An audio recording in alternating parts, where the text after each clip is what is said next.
The Art of the Dent. Lessons from the Garage to the Universe. How many of you have a piece of glass and aluminum in your pocket right now that you check roughly 4,000 times a day? Yeah, me too. We're all part of the same cult. But before this thing was a status symbol, before it was a camera, a map, and a way to ignore people at parties, it was just a wild, impossible idea in the head of a guy who got fired from his own company. Today, we're talking about Steve Jobs. Now, you might know him as the guy in the black turtleneck who invented the iPhone.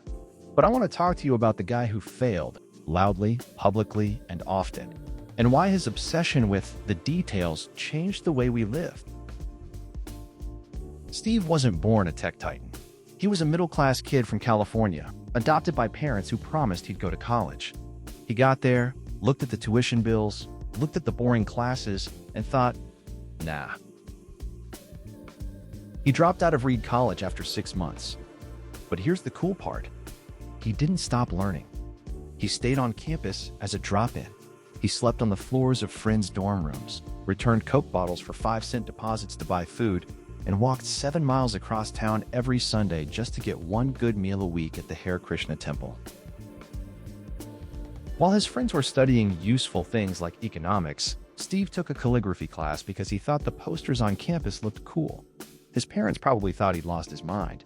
But 10 years later, that useless class became the reason the Mac had beautiful typography. The lesson? Nothing you learn is ever wasted if you follow your curiosity. By 23, Steve was worth $1 million. By 25, he was worth over $100 million. He had co-founded Apple in a garage with his buddy Steve Wozniak. They were the kings of Silicon Valley. And then, at 30 years old, he got fired from the company he started in the garage. Imagine that for a second. Your life's work, gone. It was a very public, very embarrassing breakup. He was devastated. He even thought about running away from the valley altogether. But something stopped him. He realized he still loved what he did. Instead of sulking, he started 2 new companies, Next and Pixar.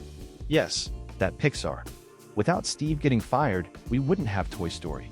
Eventually, Apple got so desperate they bought Next, and Steve returned to the mothership. He didn't just come back. He saved the company from bankruptcy. He turned a game over screen into a level up. People think Steve Jobs was a genius because of what he did, but his real secret was what he didn't do. When he returned to Apple in 1997, they were making dozens of different products. Steve walked into a meeting, grabbed a marker, drew a simple 2x2 grid on a whiteboard, and said, "We're only making 4 things. Everything else? Canceled." That is discipline. It's the courage to say no to 1,000 good ideas so you can say yes to one great one. He was obsessed. He once spent 30 minutes deciding exactly which shade of gray the restrooms in the Apple Store should be. He made the engineers design the inside of the computers to look beautiful, even though no one would ever see them. He believed that quality is more important than quantity.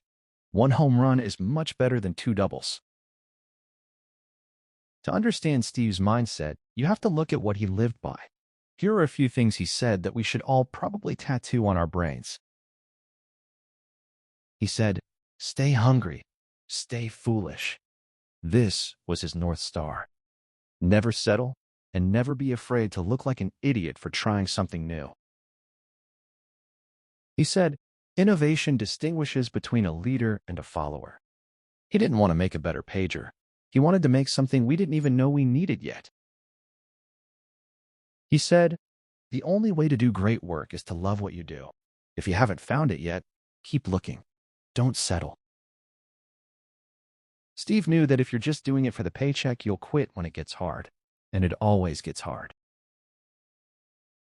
He said, "Design is not just what it looks like and feels like. Design is how it works." This applies to your life, too. It's not about the aesthetic you post on Instagram. It's about the substance of your character. He said, "Your time is limited. so don't waste it living someone else's life. This is the big one. Steve faced his own mortality early on, and it gave him the clarity to stop caring about what other people thought. I know what some of you are thinking. Okay, cool. He was a billionaire genius. I'm just trying to pass chemistry. But here's the thing. Steve Jobs wasn't a magician. He was a guy who refused to accept good enough. He was a guy who failed, got humiliated, and used that pain as fuel. He once said, "Everything around you that you call life was made up by people that were no smarter than you. And you can change it. You can influence it. Once you learn that, you'll never be the same again." That is the reality distortion field he was famous for. He believed he could change the world, so he did. So, as you walk out of here today, I have one question for you. What is your garage? What is that one thing you're curious about, even if it seems useless, like a calligraphy class? What's the goal you're afraid to chase because you might fail? Remember, Steve Jobs was fired. He was a dropout. He was often told his ideas were impossible, but he decided to put a dent in the universe. You have the same capacity. You have the tools. You have the time. And you have the potential. Don't settle for a life that someone else designed for you. Build your own. Stay hungry. Stay foolish. Go out there and make something insane.